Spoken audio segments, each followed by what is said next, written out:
دغه سامان ویني وروره دا ټول خلکو نه پاتې کړل باید دا نشي وړلای. له یوې خوا په بې عزتۍ د افغانانو شړل او له بلې خوا نړیواله غونډه کې پر افغانستان د پاکستان غټ الزام.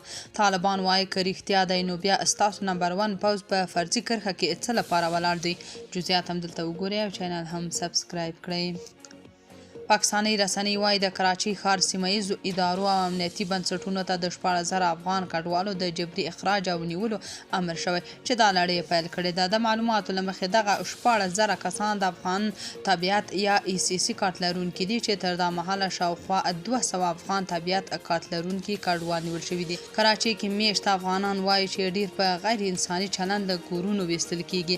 بلخوا د جی نیوز د خبر له مخې په ملګرو ملتونو کې د پاکستان دایمي استازولۍ په یوه غونډه کې له نړۍ وغوښتل چې له افغانستان څخه پاکستان ته د هغو ناقانونه وسلو د لیږد او قاچاق د مخنیوي لپاره کار وکړي چې له بهرنیو ځواکونو څخه پاتې شوي.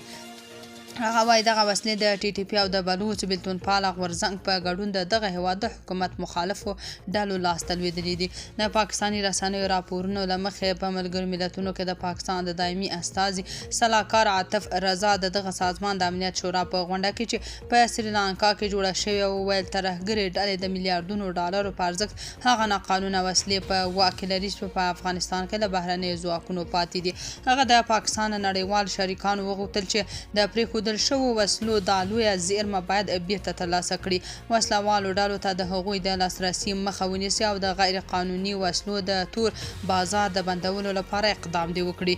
طالبانو رسما په دې اړه څه نه دي ویلي خو طالب فعالانو د پیغور په ډول پاکستاني پوځ ته ویلي که رښتیا هم له افغانستانه پاکستان ته وسلې قاچاق کیږي نو په فرضي کرښه دا لسګونه زره پوځیان مو د څه لپاره پراته دي.